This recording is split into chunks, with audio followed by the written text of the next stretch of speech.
KPK menetapkan Menteri Sosial Juliari Batubara dan 2 pejabat pembuat komitmen di Kemensos serta 2 pihak swasta sebagai tersangka kasus dugaan korupsi dana bantuan sosial COVID-19. Bermula dari pengadaan bansos penanganan COVID-19 berupa paket makanan pokok di Kemensos senilai 5,9 triliun rupiah, KPK mengungkap ada kesepakatan fee untuk sang menteri sebesar Rp10.000 per paket bantuan masyarakat. Nilai uang suap itu ditaksir mencapai 17 miliar rupiah. KPK pun menjerat Juliari dan 4 tersangka lain dengan pasal tentang suap, yakni pasal 12 huruf A dan B, serta pasal 11 Undang-Undang Tipikor. Menurut juru bicara KPK Ali Fikri, KPK masih membuka kemungkinan untuk melakukan penyelidikan terbuka dalam kasus ini, yang nantinya bisa saja berujung dengan penerapan pasal 2 ayat 2 Undang-Undang Tipikor yang ancamannya hukuman mati. Di dalam perjalanannya, KPK menangani berbagai perkara yang diawali dengan tangkap tangan, yaitu pasal-pasal suap, itu nanti tergantung dari hasil proses penyidikan dari pemeriksaan sejumlah saksi, gitu. Kalau kemudian di dalam perjalanannya itu ada fakta-fakta yang itu berhubungan dengan unsur melawan hukum, kemudian memperkaya diri sendiri atau korporasi, atau kemudian ada potensi kerugian negara, itu pasti diterapkan pasal-pasal yang berhubungan dengan pasal 2 atau pasal 3, yaitu dalam hal ini yang berhubungan dengan pasal kerugian negara. Menurut Direktur Pusat Kajian Anti Korupsi Pukat UGM Oce Madril, langkah KPK menetapkan pasal suap dalam kasus korupsi dana bansos untuk saat ini adalah hal yang tepat. Namun menurut Oce, para penyedia di dalam proyek atau vendor, pasal kerugian negara dengan ancaman hukuman mati bisa diterapkan dan tidak kepada Menteri Sosial. Ya, tentu saja karena konstruksinya adalah ada pemberian hadiah atau janji dari pihak swasta kepada sang menteri, maka ini tentu memenuhi unsur tindak pidana suap yang ada di pasal 12, 11, atau pasal 5 itu. Sehingga untuk sementara menurut saya memang pasal suap adalah pasal yang paling logis untuk dituduhkan kepada pelaku-pelaku ini. Tetapi menurut saya, khusus untuk mereka yang nanti menjadi penyedia di dalam proyek ini, kalau memang terbukti mereka merugikan negara, melaksanakan proyek ini dengan cara merugikan negara yang pada ujungnya merugikan masyarakat, maka justru menurut saya kepada vendor dan kepada penyedia inilah pasal-pasal kerugian negara itu bisa saja diterapkan begitu ya. Untuk sementara untuk si menteri masih pasal suap. Namun, hal berbeda diutarakan oleh pakar hukum tindak pidana pencucian uang Yanti Ganarsi. Yanti menilai ada kerugian negara dalam kasus ini. Nah, kita lihat saja dari 300.000 seharusnya 10.000 untuk menterinya. Nggak mungkin kan ini dapat dari uang vendor. Ini pasti ada kerugian negara.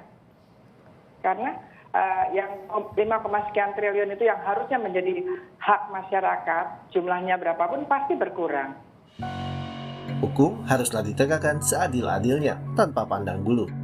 Hukuman maksimal bagi pelaku korupsi diharapkan bisa menjadi efek jera. Publik pun masih menanti hukuman apa yang pantas diberi bagi mereka yang berani korupsi di tengah kesulitan dan kesusahan rakyat di masa pandemi.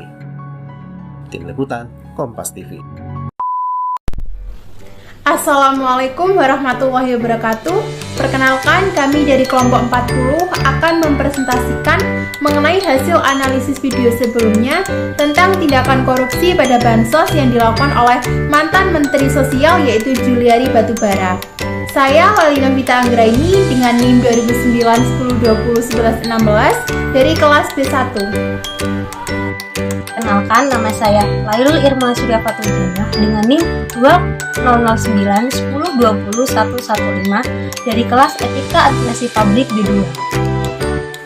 Saya Filadi Pramudia, NIM 2009 10 20 11 52, kelas Etika Administrasi Publik B3. Baiklah, saya akan menjelaskan penjelasan kasus korupsi bansos berdasarkan video yang sebelumnya. Korupsi di Indonesia merupakan salah satu masalah yang tidak asing lagi, bahkan telah menjadi budaya.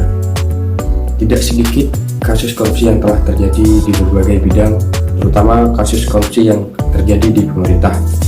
Salah satu contoh kasus korupsi yang terjadi di Indonesia yaitu kasus korupsi bansos yang dilakukan oleh mantan Menteri Sosial Juliari Batubara.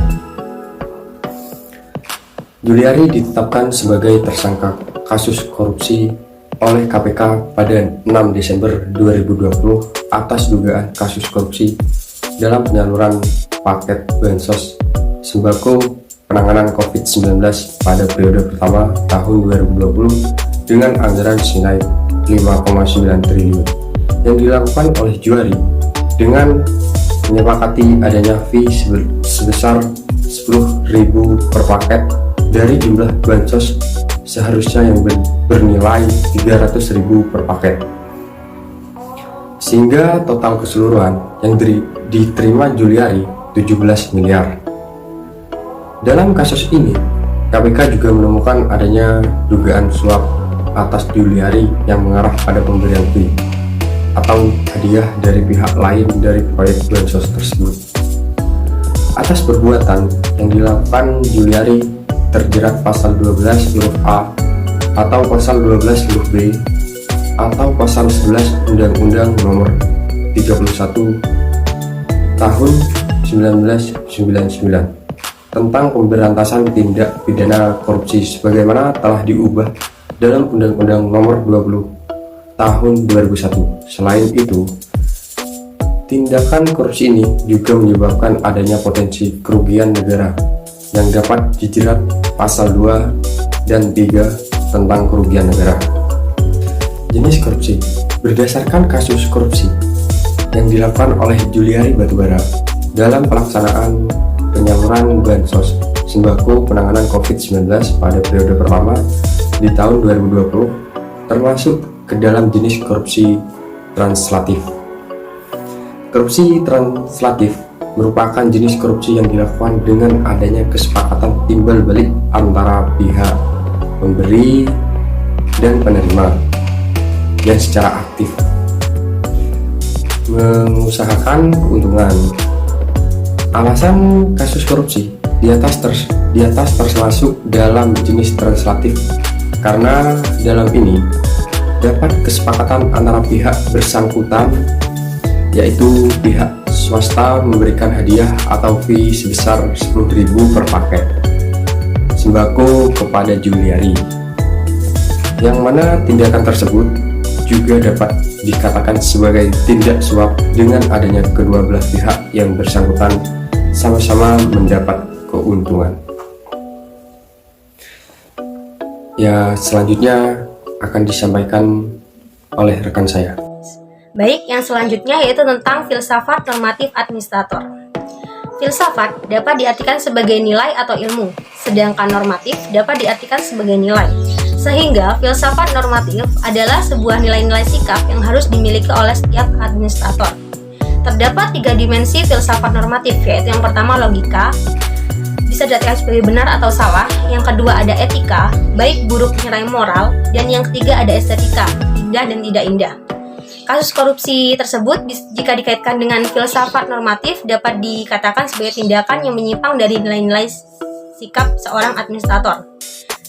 Adapun analisis nilai administrator pada kasus korupsi bansos yang dilakukan oleh Juliari ini yaitu yang pertama ada logika, bisa dikatakan sebagai benar dan salah, yang kedua ada etika, nilai dan moral, dan yang ketiga yaitu ada estetika yang diartikan sebagai nilai indah tidak indah. Yang selanjutnya yaitu tentang logika. Logika benar dan salah. Jika dikaitkan dengan logika, tindakan yang dilakukan oleh Juliari dari pihak lain yang bersangkutan merupakan sebuah tindakan yang salah. Karena dalam undang-undang sudah dijelaskan bahwa korupsi adalah tindakan yang tidak boleh dilakukan, mengingat dampak dari korupsi tersebut yang ditimbulkan yaitu sangat besar dan merugikan banyak golongan. Yang selanjutnya akan dilanjutkan oleh rekan saya. Baiklah, saya akan melanjutkan penjelasan dari teman saya mengenai filsafat normatif administrator. Yang selanjutnya berkaitan dengan etika atau nilai moral. Etika diartikan sebagai aturan atau norma yang berkaitan dengan nilai tingkah laku individu. Adapun beberapa kaitan tindakan korupsi yang dilakukan oleh Juliari berdasarkan nilai-nilai norma yang ada. Yang pertama yaitu norma kesopanan. Norma kesopanan merupakan suatu norma yang mengatur pergaulan seseorang yang telah disepakati dalam suatu lingkungan tertentu. Sehingga tindakan korupsi yang telah dilakukan oleh Juliari telah melanggar norma kesopanan karena telah mengambil sesuatu hak yang bukan miliknya. Yang kedua yaitu norma hukum. Norma hukum merupakan segala bentuk aturan yang bersumber dari pemerintah atau negara. Sehingga sudah sangat jelas bahwa tindakan korupsi yang dilakukan oleh Juliari telah melanggar hukum. Karena pada dasarnya korupsi sendiri telah diatur dalam Undang-Undang Nomor 21 Tahun 2001 tentang Tindak Pidana Korupsi atau Tipikor, yang mana dalam hal ini siapapun yang melakukannya akan mendapat hukuman atau sanksi sesuai dengan perbuatannya. Yang ketiga yaitu norma agama. Norma agama tidak hanya mengatur hubungan antar manusia, tetapi juga mengatur hubungan antar manusia dengan Tuhannya. Sehingga sudah jelas bahwa tindakan korupsi yang dilakukan oleh Juliari telah melanggar norma agama. Karena dalam agama tindakan korupsi termasuk perbuatan yang tercela. Yang keempat yaitu norma kesusilaan yang berkaitan dengan hati nurani. Setiap manusia tentunya memiliki hati nurani, karena hati nurani selalu memberikan kita pandangan mengenai suatu hal yang baik dan buruk. Namun faktanya tidak sedikit manusia yang mau mengikuti hati nuraninya. Seperti yang dilakukan oleh Juliari, beliau sadar bahwa tindakan korupsi yang dilakukan termasuk perbuatan yang buruk. Tetapi Juliari tetap melakukannya dengan menerima suap, sehingga tindakan dilakukan telah melanggar norma kesusilaan. Filsafat normatif administrator yang selanjutnya yaitu berkaitan dengan estetika indah atau tidak indah. Dalam filsafat normatif administrator, estetika yang dimaksud adalah nilai keindahan dari sikap atau tingkah laku para administrator. Berdasarkan hal tersebut, tindakan korupsi yang dilakukan oleh Juliari telah mengabaikan nilai estetika yang seharusnya dimiliki seorang administrator. Dan tidak seharusnya pula seorang administrator melakukan tindakan korupsi yang membuat dirinya dipandang tidak baik oleh orang lain akibat perbuatannya yang telah mengabaikan nilai estetika itu sendiri. Selanjutnya akan dijelaskan oleh teman saya. Yaitu tentang solusi tentang permasalahan kasus bansos dari Juliari, yaitu sebagai bentuk tindakan atau solusi oleh pemerintah kepada tersangka Juliari untuk mempertanggungjawabkan atas perbuatan yang dilakukan berdasarkan bukti yang telah ditentukan oleh KPK bahwa terdapat suatu tindakan korupsi pada proses pelaksanaan penyaluran bansos sembako COVID-19, maka Juliari divonis dengan hukuman 12 tahun penjara serta denda 500 juta. Tidak hanya itu, apabila dalam penyelidikan terbuka ditemukan adanya kerugian negara dan pelanggaran lainnya, maka Juliari juga dapat dijatuhi hukuman mati yang juga berlaku bagi pihak yang bersangkutan. Sekian, terima kasih.